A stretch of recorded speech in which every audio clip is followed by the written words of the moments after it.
Good morning, everyone, again. Thank you for joining us for our regular dates. Let me just start off with a few parish notices. The President is this morning attending sport again. He's gone to Yanqing again, Alpine men's downhill. And then he's off to Zhangjiakou for biathlon, women's 15-kilometer individual and ski jumping mixed team event. A couple of quick broadcasting digital figures for you. As I say, Timo Lume, the CEO of ITMS, will be here later in the week to give you more of a roundup. But just some random figures that are quite interesting. In the Netherlands, live coverage of the women's 3,000-meter speed skating delivered a bigger audience than for any event of Tokyo 2020 yesterday. NBC reports that in the US, Saturday, February the 5th, was the most streamed Winter Olympic Day in the United States with 323 million minutes viewed. And I can tell you, and I hope it's not really a surprise, that the Olympic app is ranked #1 in Google Play Store, #2 in Apple Store within the sports categories. So the digital transformation continues. Okay.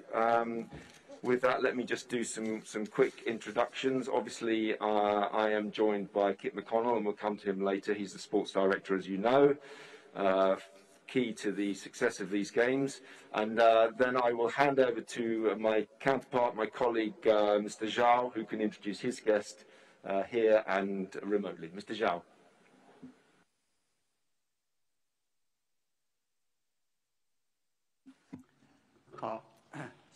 Okay, thank you, Mark. Today, we are very happy to have invited the Vice President of Beijing 2022 to attend this daily briefing online. We also have the Deputy Director General of the Office of Pandemic Prevention and Control, Beijing 2022, Mr. Huang Chun. I'd like to now introduce you on the updates. First of all, on the competitions. Yesterday, we have competitions for 10 events in 8 venues with 6 gold medals. And athletes from New Zealand, ROC, Japan, Australia, and Germany have won 5 gold medals. And also speed skating have also seen new record. After the athlete of the Netherlands, we have seen that Niels van der Poel has broken the record once again, winning the gold medal for speed skating men's 5,000. And also because of the weather, the men's downhill was rescheduled yesterday to today. And also today we will have a 14 events competition in 11 venues with 9 gold medals. In terms of countermeasures, between midnight to 23:59 on February the 6th, we have inbound participants of 142, 65 athletes and team officials, 77 other stakeholders, and 11 positive cases after confirmatory tests, 7 athletes and team officials, and 4 other stakeholders. During the same period, the total number of PCR tests within the closed loop was 74,603. Among them, 6,731 are athletes and team officials. 67,872 are other stakeholders. 13 positive cases, 5 for athletes and team officials, and 8 other stakeholders. The inbound participants and staff are all under the closed-loop management with total isolation from the public. About the weather, today's weather will be mainly sunny and cloudy in all areas. Beijing will have a high of 4 Celsius degree and a low of -5 degrees Celsius, and gusts of 7 to 9 meters per second at the summit of the Yanqing National Alpine Ski Center. Around noon, Zhangjiakou will have clear weather and a little wind. Thank you very much for your attention. Okay, thank you very much indeed. I think we're now going to hear from our 2 guests. So let us begin. I think, Kit, were you going to go first, or no? Wan Chuan, if you could start first, that would be great. Yeah, yeah. You first. Yeah. 谢谢马克先生，各位来自海内外媒体界的朋友们，大家上午好。很高兴。Thank you, Mr. Mark, and dear friends from the media of overseas and Chinese organizations. I'm very happy to meet you here at the daily briefing. Just now, Mr. Zhao Weidong has briefed you on the latest information, and I'd like to take this opportunity to brief you on the updates in terms of competition organization. And since the competition of curling started on February the 2nd. As the first competition, the competition organization has been going on very smoothly. The competition venues for both ice events and the snow events have received very positive recognition from the well-known top athletes and also the IFs. I believe that through the website of ISF and other media, you will be able to find that many top athletes, well-known athletes, have given their very high remarks on the venues of Beijing 2022. At the same time, I also would like to share with you that for these games, we included some new events. For those newly included events, the basic principle has been the IOC rules and also the IFs, together with Beijing 2022 organization, will put forward the proposal, which was approved by the IOC. So the basic principle followed is first, it has to have enough attraction to young people, and second, it has to enjoy certain level of popularity and internationalization level in the world.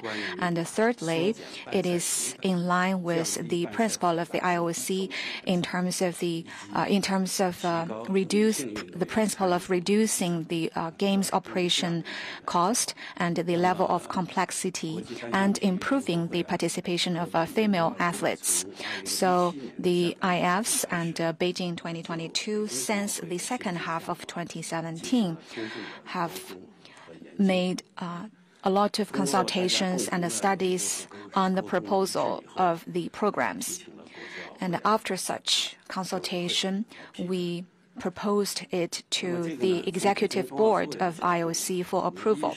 From the perspective of Beijing 2022, first, we follow the IOC principles in trying to attract more young people to pay attention and follow to the Olympic Games.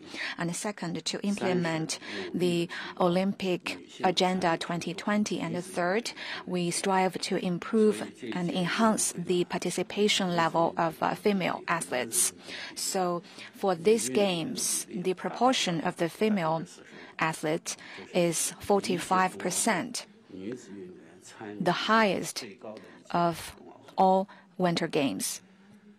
The third information I'd like to share with you is in order to organize the Beijing Games successfully, together with IFs, we have been studying each and every technical details.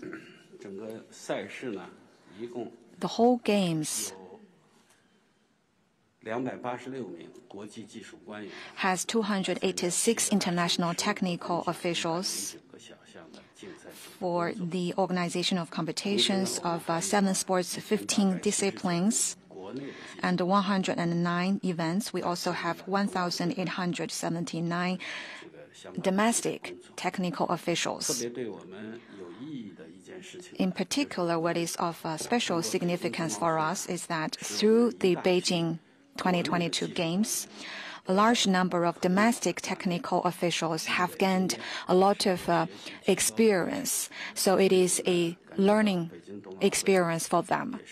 That's why we feel that Beijing 2022 has been a unique opportunity for us to train more professional talents for the development of winter sports.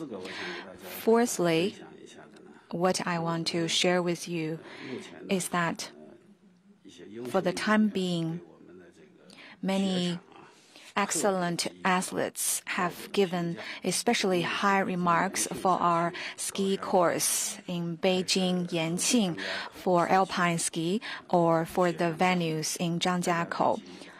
They have given very high remarks. They think that the venues here are excellent and are in full compliance with the standard of IOC winter sports venues, especially for alpine skiing venues. They think that they are one of the most challenging venues for them, because the alpine skiing venues of Beijing 2022 are indeed very challenging and are one of the few most challenging venues for them, with very good quality of snow.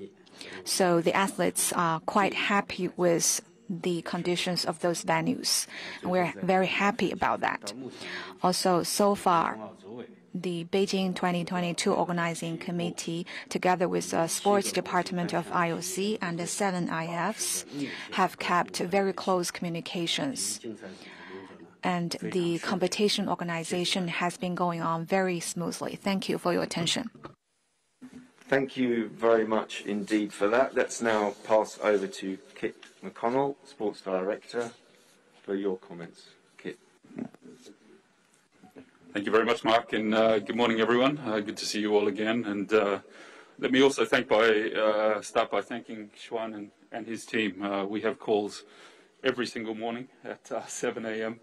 To coordinate the day, touch on any issues that have come up from the previous day, and really keep a one-team approach. And so thank you to you and your team. And I think Xuan, as you mentioned, has really shown that the organizing committee continues to have a focus on the athletes, on sport, and really delivering these games in an exceptional way with that focus. From the sports side, we're day 3, obviously, and that means we've had 12 medals awarded so far throughout Saturday and Sunday. 97 to go, so in no way are we relaxed. We're keeping that focus right till the last minute on the field of play and on the athletes. And every day there's a large number of medal events. There's a large number of athletes competing in their Olympic movement on these fields of play. So we're keeping that focus every single minute as we go through.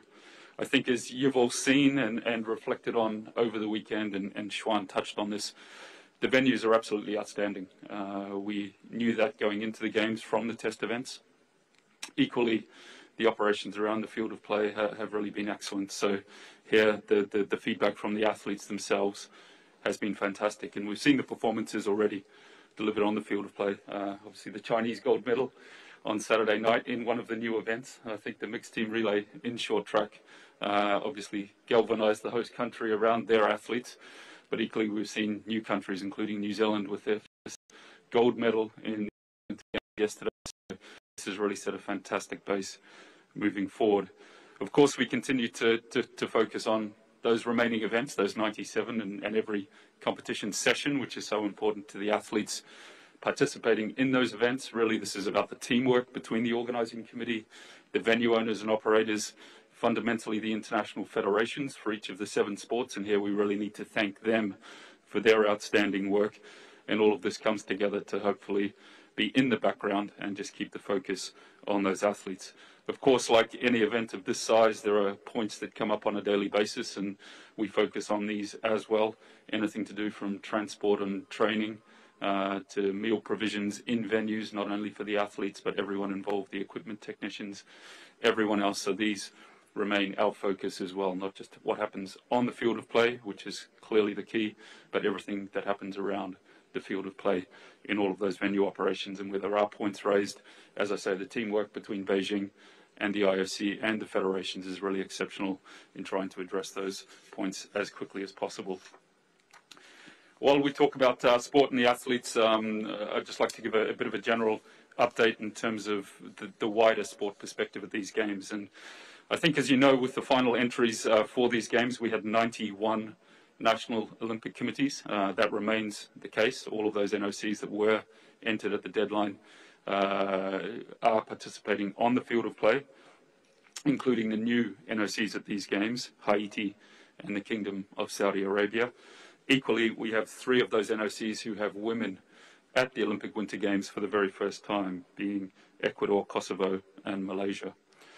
To put that into context, the 91 NOCs in Pyeongchang 4 years ago, we had 91 NOCs plus the Olympic athletes from Russia. So when you consider the pathway of qualification through 2 winter seasons of COVID impacts on the international sport landscape, it's really a fantastic reflection of the efforts of everyone to have that representation here in Beijing. The gender equality was touched on, and we do have record levels of female participation, record numbers of female athletes, record numbers of both female and mixed events at these games. In terms of the numbers, we've gone up from 41% in Pyeongchang 4 years ago to 45% female participation here in Beijing. And again, to put that, that's not just a statistic. Every female athlete that's here has a ripple effect in terms of the investment in women's sport in their respective countries, the international federations of the new events investing more into the promotion of those women's events, those women events having a higher profile and priority around World Cup and World Championship effect. So every single new event here, every single new quota for a female at the Games has even a wider impact outside the Games as well. Equally, our focus is on the showcasing of women's sport, and here on the competition schedule side, we've also promoted women's sport in showcasing it to the world. Examples being 4 years ago, you know, there was a dominance of men's events around the opening and closing weekend. And this final Saturday, we've put 2 women's events additionally into the schedule: the women's biathlon and the 2 women bobsleigh. So we've got a much better balance in showcasing both in the opening weekend and the closing weekend around women's sport as well in the broadcast schedule. Another example being that in Pyeongchang 4 years ago on the final Saturday, we had 5 hours of women's sport. Here we've got 9. So almost doubling that women's sport content for the broadcast in the final weekend. In terms of the numbers of events, we had 44 women's events in Pyeongchang. That's gone up to 46 events here. And the mixed events that Xuan referenced, and we've seen a number of them already, for example, in curling and the short track, those have gone up from 8 to 12. So the total number of events that women will be participating in here has gone up from 52 to 58, and that's reflected also in those women's athlete numbers that I referenced. So a real step forward for gender equality in women's sport, and equally, you know, that has a much wider impact than what we just see here in Beijing as well. In terms of looking forward, obviously, I touched on the success or the outstanding nature of the venues. This we're not going to just see in the 16 days of these games, but I think, Xuan, you touched on it as well. It's not just a physical legacy. There's a real legacy being built for winter sport in this country. We know the statistics on participation, but equally now with the venues, with the experience of the Chinese workforce around all of these venues, we're going to be feeling the positive legacy of this in China and across the world of winter sport for years to come. So it's not just the hardware, if you like, in the venues, it's the software with the knowledge and the experience of the people operating those venues that will give a positive legacy for winter sport in China and across the international landscape, probably for decades to come. And then the final point I just wanted to touch on is in regard to the athletes themselves. And here we continue to have a real focus on the athletes that are in isolation facilities in particular, and those that are in a close contact definition. As you know, with close contact, it's defined through the playbook that the athletes can train, can compete at these games. So there's a real focus on supporting those athletes that also are in isolation facilities. Now, the positive news is those numbers of athletes and officials are coming down. It's natural with the numbers that tested positive on arrival, and obviously with the peak arrivals now being throughout last week, it's natural that those numbers are coming down, but that's very positive. Equally, we had a call last night led by our Athletes Commission, and we reached out to all of the athletes that were in isolation to engage with them directly. This was led by Emma Terho, the chair of our Athletes Commission. At the start, Emma was very clear that these athletes remain part of the Games. They are still an incredibly important part of these Olympic Games. They're an important part of their national delegations, and the support that we and Beijing 2022 provide to them continues every single day, focusing both collectively in terms of any issues across the isolation facilities and individually, because every one of these athletes and officials is an individual and has an individual perspective and circumstance that we need to work with on them.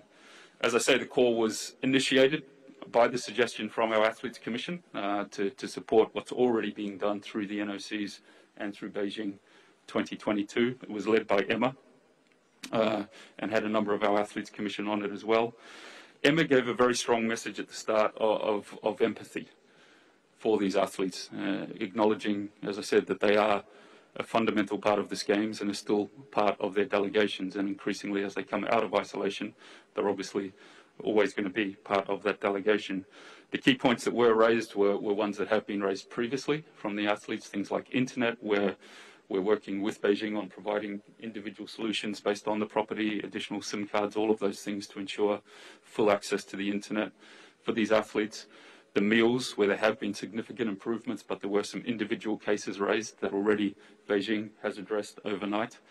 Access to sport equipment, because it's very important that there's a high level of physical fitness that can be maintained under the circumstances, so access to sport equipment in the room itself was a key point. And equally, points around mental health. And on that point, I think you've heard from us previously how important mental health is for these athletes and more generally.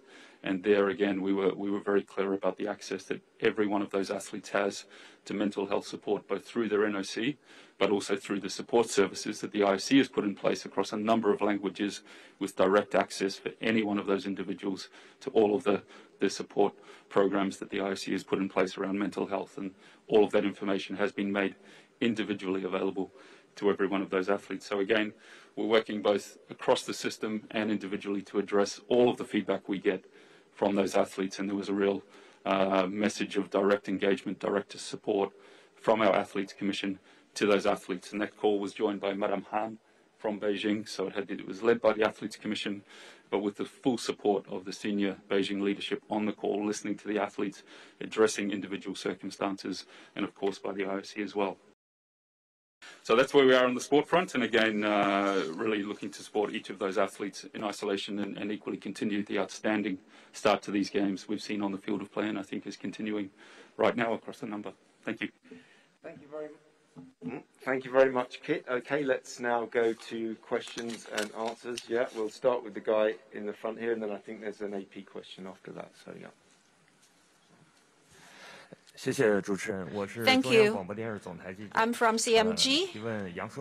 My question is to Vice President Yang Shuan. Since the starting of the competition, the overall, what is the overall operation of the competition like? Can you give us a couple of examples? At the same time, we also understand that when we look at the schedule has been revised for over a dozen times. On what principle is that revision of the scheduling made? What is the outcome and impact?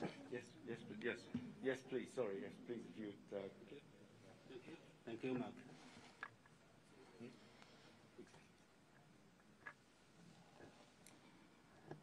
Mark. Hang on. Yeah. Thank you very much, CMG, for your question. As I mentioned just now, the operation of the competition so far has been quite smooth and is highly recognized by the IFs. If I can give you an example, I would like to take the Capital Indoor Stadium as an example, which is the venue for figure skating and short track speed skating. So both events are held together in one stadium. And these two events have a high requirement to the quality of the ice, the actual temperature, and the actual width of the ice, and there needs to be a change of the field of play between the two games, and the protection net also has different requirements for these two different games. So the transition between the two events is quite challenging and demanding. The operation team and the sports team at the venue have been collaborating very effectively, and such a transition has been done very effectively and with very high quality within the required time. and made everything ready for the next competition. So that's just an example. If our colleague from CCTV want to hear more examples, of course there are many more, but I would not take more of your time at this point. Looking at the schedule, yes, we have introduced altogether 13 versions of this schedule. For each one of the schedule, it needs to be, it was approved by IOC before we can launch it. When we draft the schedule, the core principle is athlete-centered. We need to guarantee that the athletes have enough time for training and for rest between the competitions. There are rules to follow. At the same time, we also need to consider the interest of all different stakeholders. For example, the interest or the need from the media, and we are in the same globe, and there are time differences in different countries, and so we need to make sure that all the demands and needs from different stakeholders are being met, and we also need to consider the coordination and the match between different competition zones and ice event and snow event. In each edition of the scheduling, we reflect the changes reflect some of the new demand, and on the one hand, such revision reflects the demand from the media, and media globally are very interested in covering all these sports and competitions. If there are additional needs from the media coverage, we want to reflect them in the schedule. So that's how we have been revising the schedule. I hope that answer is satisfactory to you. Thank you. Kit, did you want to add? Or? No, I think Xuan outlined it perfectly. A really good example with the men's downhill yesterday, which followed exactly this process. As you said, it's led by Beijing, but fundamentally the International Federation is there to give advice about the technical elements, and then we fit it into a wider games perspective with broadcast and other operational elements, but the athletes are always first along with the technical rules of the sport. And yesterday, Xuan and his... Xuan, you cut me off to contradict me. Yes, thank you, Kate.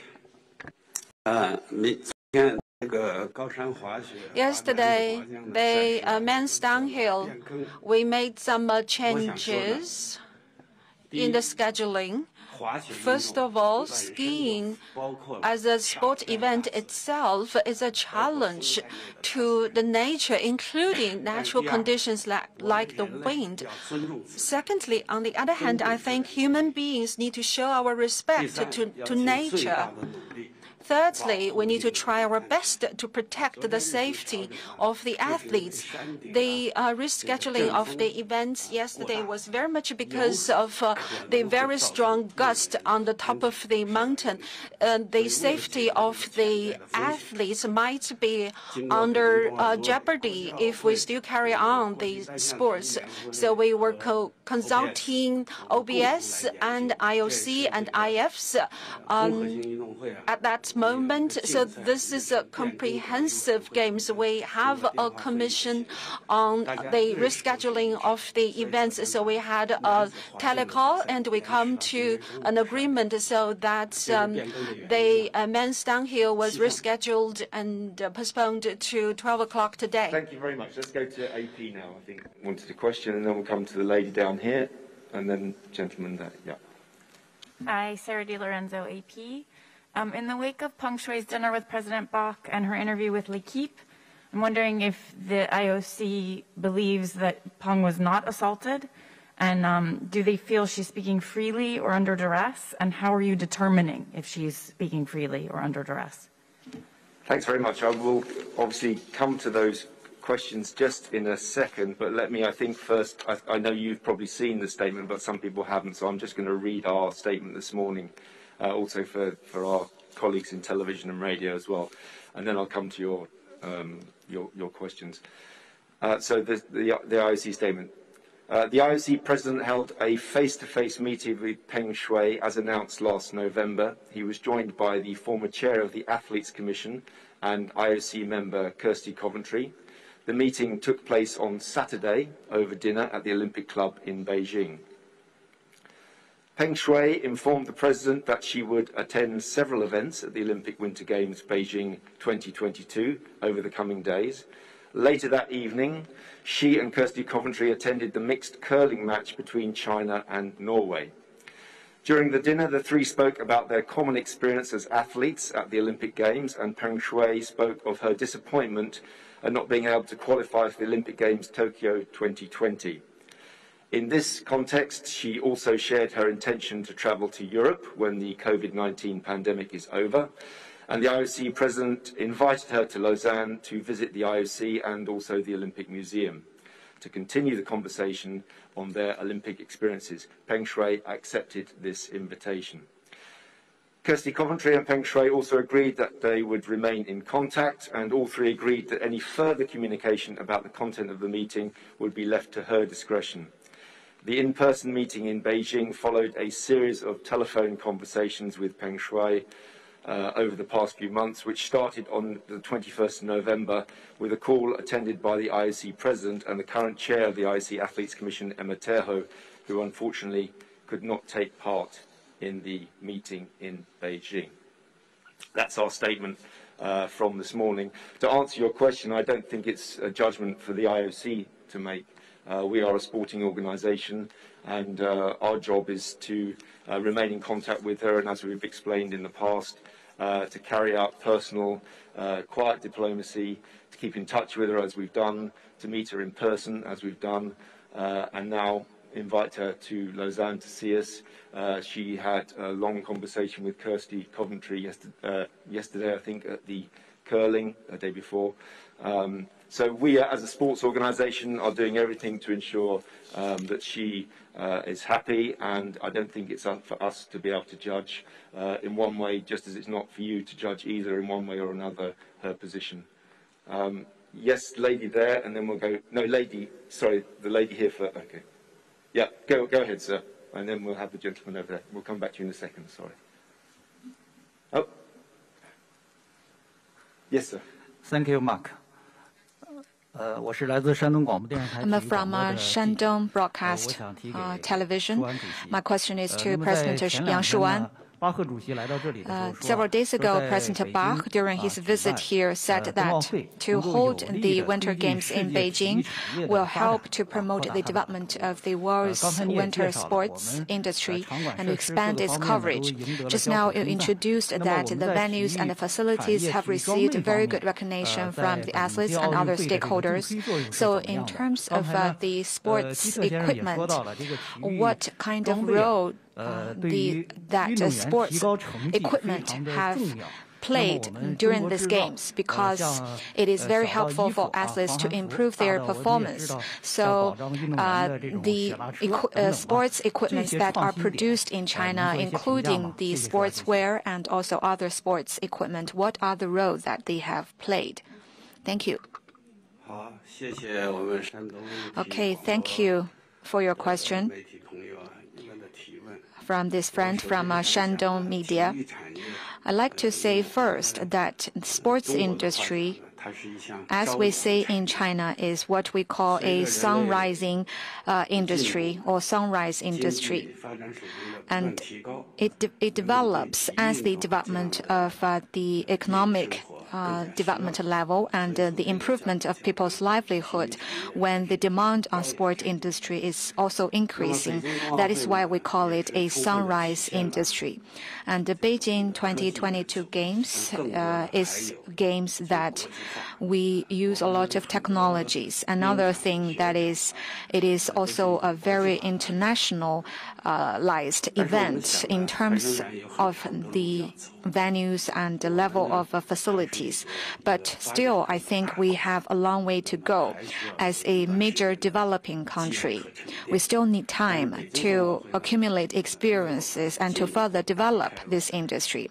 But I believe that Beijing 2022 has broadened our horizon to develop the winter sports industry, letting us see the latest development in terms of technology of winter sports. and also the future potential.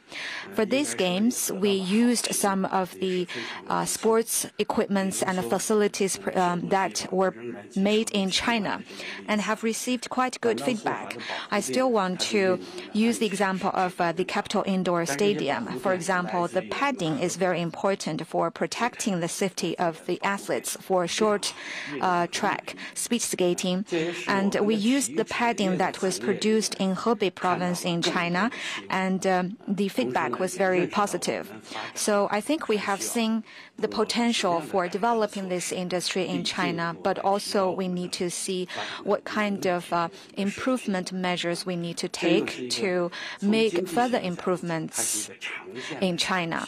And I think from the economic side, it is an industry that needs continuous and long-term efforts for it to be further developed. But of course, we also used some internationally produced products in Beijing that I will not go into details.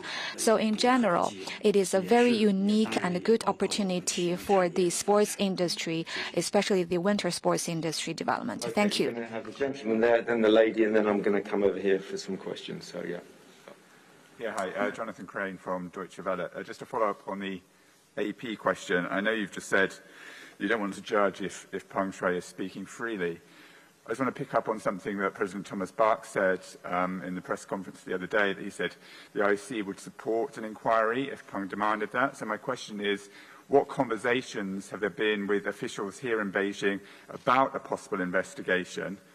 And does the IOC think that is actually possible for Peng to do? Can she make that demand without fear of any repercussion? Thank you.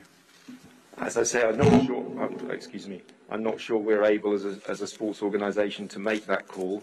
I think the President was right in saying it shouldn't be for us to judge whether there should be an investigation or not. You've seen the words which, in the interview which she gave to L'Equipe, I think it was an hour and more interview yesterday or the day before, whenever it was, which was published this morning. I think we need also to listen to her. And we need to read what she's saying. As we've also discussed, we've been in contact with her. We remain in contact with her. We've met her in person.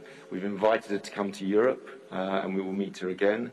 And I think we can say that we are doing everything we can to make sure that this situation is as it should be. Yeah, lady there.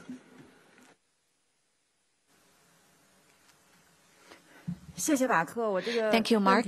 My question is to Vice President Yang Shuan, because in recent days, the performance of Chinese athletes, have been working very hard with very good performance. So before they set out for their competition, do we have any expectations, for example, on the gold or the silver and the bronze, or what are the events that we have the possibility to win the top four, and what are our advantages? What are the reasons for such expectations? Because we have seen how hard the Chinese athletes are competing. Thank you. Well, thank you for your question. I can tell you that I am from a Chinese Olympic Committee and the sports circle, but my main work here is the organization and operation management of the Games. So for about 4 to 5 years, I haven't been really involved in the internal work of a COC, because my main job now is all athletes, not only the Chinese athletes. Just like Kate introduced earlier, he already shared with you some of the latest information about athletes. And for us, our main job is toward all athletes, but of course we hope that all athletes can give out their best performances on the FOP. Another important tradition for Olympic Games is participation comes always the first in not the results. And many athletes have created very good results on these games, no matter whether they have broken the record or whether they have won any medal. I think the biggest success for athletes is whether they have made improvements compared to themselves in the past. Second, as Chinese, as a Chinese person, of course, we hope that the Chinese athletes can also show their best performances at these games. But as to our expectations, whether we have a criteria, no, we don't. President Xi said that we hope that all athletes can win their medals in the clean way, that they can also win medals in ethics. Of course, we will feel very happy if they won medals at the competition, and we also hope that our athletes can have good results at the games. But for me personally, I don't know, but we have very clear requirement that we want them to win the games in a clean and legal and ethical way. Thank you. Thank you very much. Yeah, go to, I think it's Christoph Becker there, yeah. Thanks.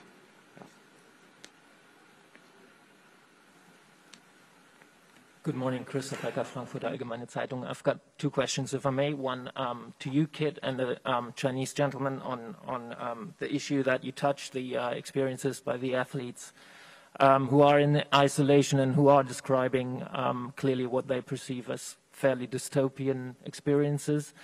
Who feels responsible that this situation has arisen again and that the athletes are making the experience that they are making? And Kit, on one of the issues that you mentioned, providing internet connection, would that be internet connection that goes beyond the Great Firewall? Would the athletes be able to actually step outside China's censorship of the internet with the SIM cards? And then secondly, on Pang Shuai, just like to know what is the rationale behind Kirsty Coventry being chosen, the apparent liaison to her now, given that she is a politician herself, and Pang Shuai is or has been in a relationship that has some traits of being an abusive relationship with a politician. Thank you.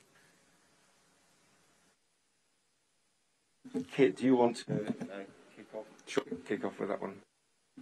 Thank you for the question. I think, look, the athletes in isolation, as I said, remain an absolute focus for all of us. There's a collective responsibility to support these athletes, and I think that was shown on the call last night. The call was initiated by our IOC Athletes Commission at their suggestion, led by Emma. As the Athletes Commission chair, we had, as I said, Madam Huan and the senior leadership from Beijing who were responsible for dealing directly with those properties. We invited all of the NOC representatives of those athletes to the call, as well as IF representatives. This is the support network that we have for these athletes, collectively and individually. So the real message, again, was understanding what the athletes are experiencing, addressing that as we have with the steps that have been taken on all of those areas I addressed, and understanding where there are still some individual circumstances which are challenging. And we heard some of those last night across those areas, and we know that that's not easy for anyone in that situation, but particularly an athlete who's gone through the journey to get here and is in a situation where at this stage they're not with the delegation in the village and they have some uncertainty over participation in many cases. So we absolutely understand the situation that some of those athletes have been in. That's been addressed right from the start. In many cases, the facilities and the services have reflected what was committed, and where there have been challenges, obviously we're concerned about those and have addressed them collectively with the various people responsible, as I mentioned.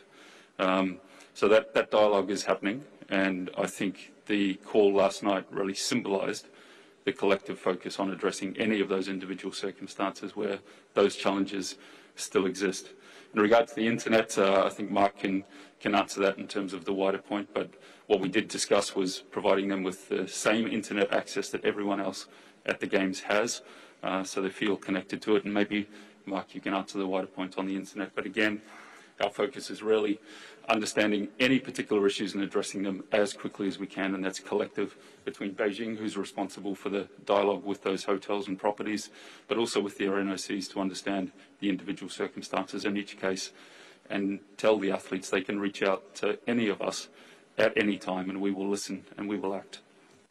Yeah, listen, on the SIM cards, I obviously think it's a question for BOCOG eventually, but I can't give you the absolute details of those SIM cards. What I can tell you is that what you know is that all athletes all of us have access beyond the firewall. So I would hope so. We will find out for you. I don't know if Bokog wants to answer the general questions.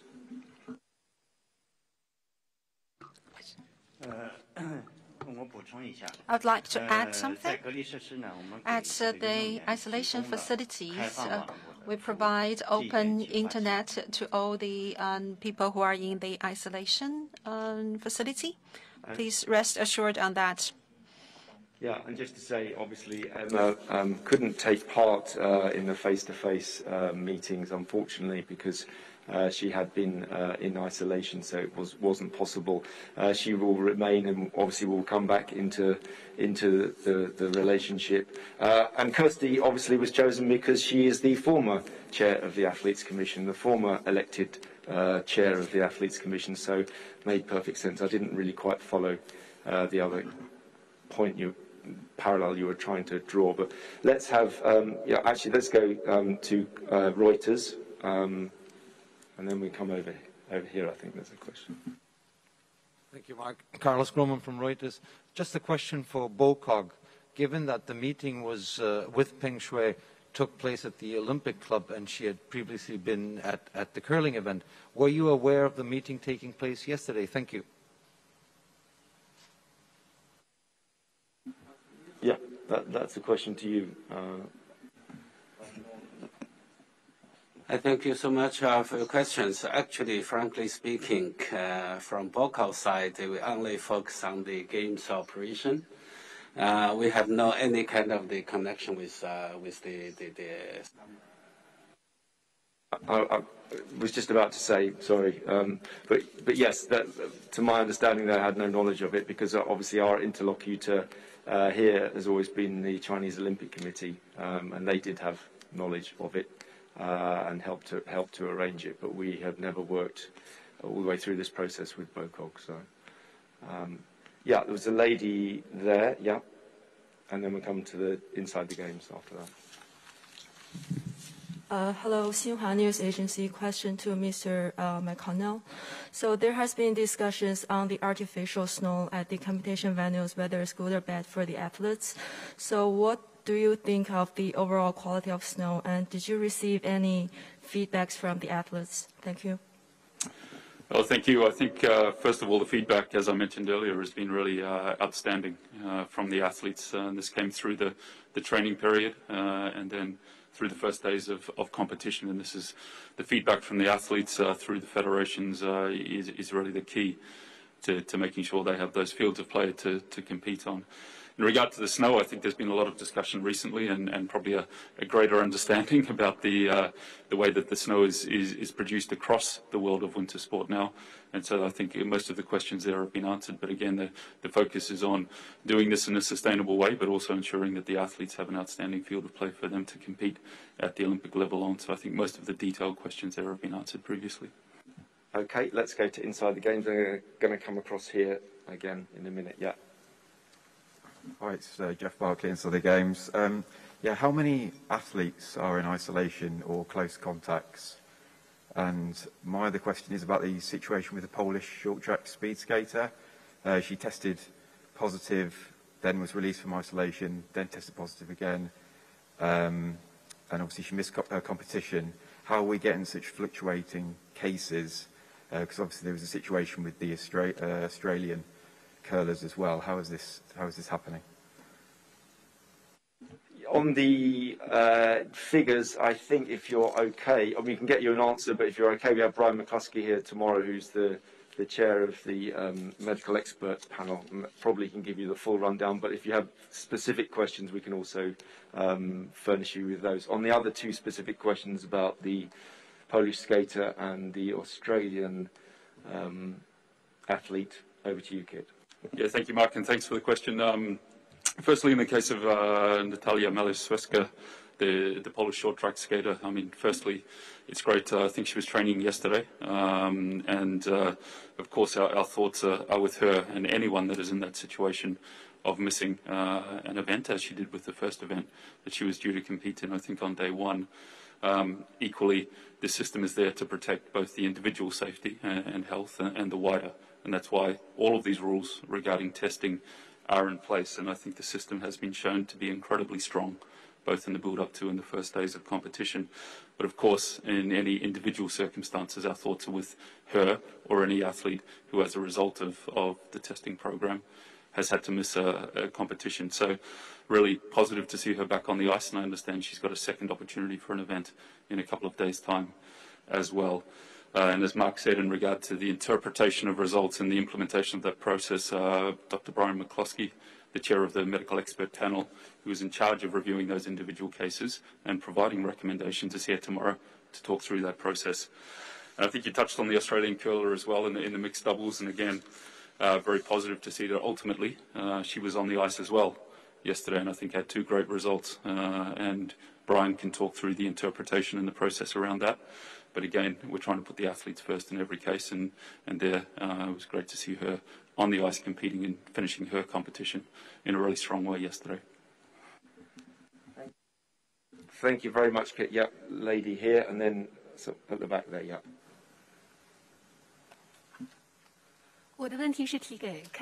My question is to Kit. I'm from CMG.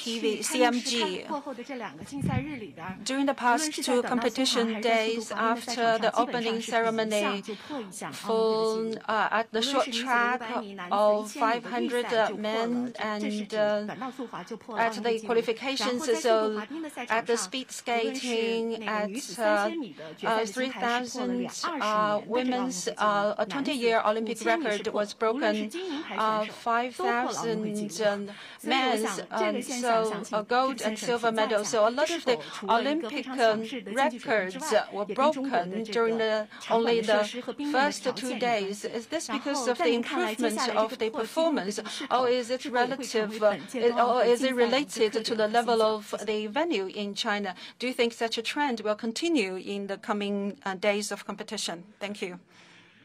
That's a good question. It's a little bit hard for me to predict the coming days. I think what we can say is, first of all, it's great to see, again, the venues that have been provided in the field of play preparation. And you've seen the performances, not only in terms of world record, but more widely across all of the sports we've seen so far. So this is really a fantastic testament to the organising committee and the venues themselves, but equally, we need the athletes also to perform on these fields of play. And here, I think what has come through also is the spirit amongst the athletes, but the incredible focus that they have kept on their performances.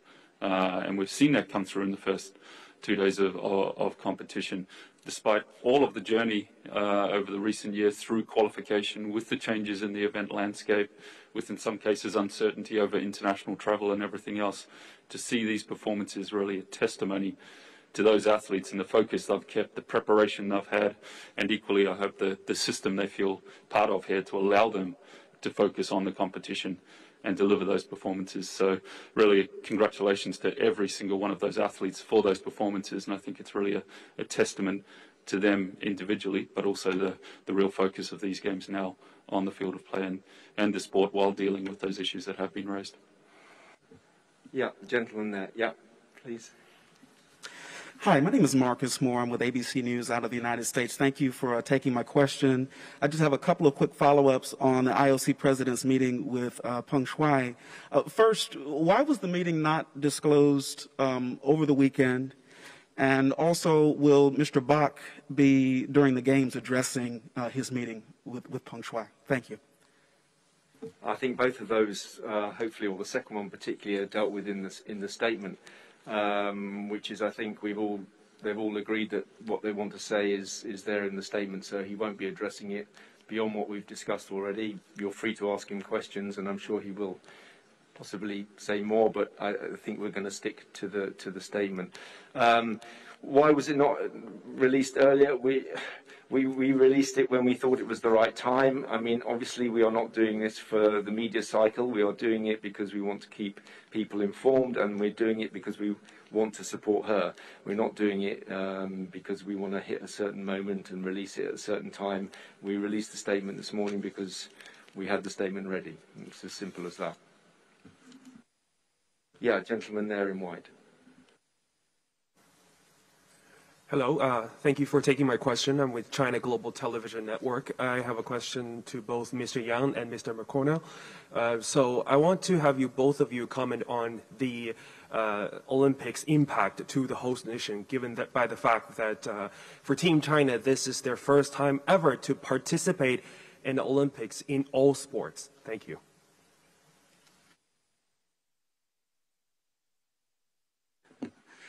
Thank you. Maybe I will start, Xuan. I'm sure you'll add on.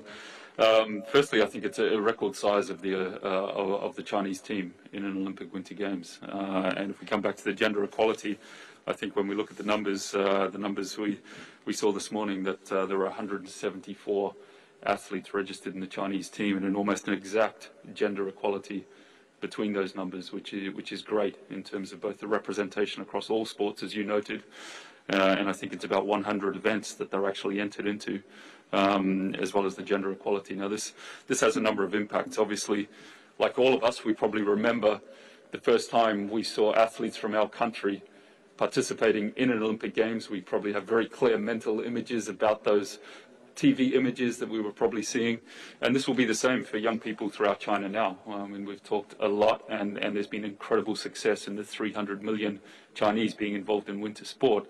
But you can imagine the inspiration that's happening around the country right now, seeing these Chinese athletes across all of these events, and the new generation that will not only be inspired, but actually have access to winter sport as a result of that inspiration. So here, this is really fantastic to see. And as we said earlier, the impact and the legacy is not only going to be from those physical venues and everyone that will have experience in operating those. The impact is going to be felt across winter sport for a long way to come. And I think, as our president has said, China is now a winter sport country. And this will be felt across all of those sports, and not only here over these 16 days, but over the seasons to come and the generations to come, probably, with the inspiration that comes from these athletes. So for us, we really see that on the field of play around the world in the years to come. In those events where China has been traditionally strong, but now with the access and the participation in some of these new events, we hope to see that being more widely as well. But, Xuan, you want to add on? Thank you. Thank you, Kate. And I think our Chinese friend fully understood, it's a very positive impact for the Chinese society. We have already reached the goal since our national president Xi mentioned the Olympic Winter Games will encourage the 300 million Chinese to get involved with the winter sports.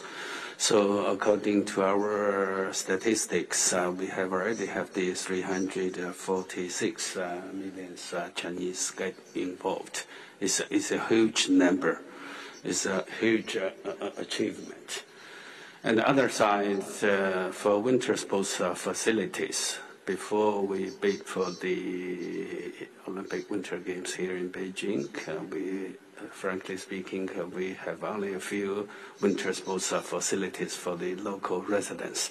But now, almost over all of the China, different cities, different regions, different provinces, they have a very, very positive attitude to build a lot of winter sports venues or facilities for the local person. They can participate, can practice. If you look at the short video during our games time, very, very later case, the skier or skating, fantastic. It's kind of the inspiration. Thank you so much. Thank you very much. We've reached midday, that's an hour, and I think we've reached our time. So thank you very much. I will see you again, same time, for an hour of lively discussion tomorrow. Thank you very much indeed, and thank you very much to my guests. Thank you. Thanks very much, everyone. Thank you.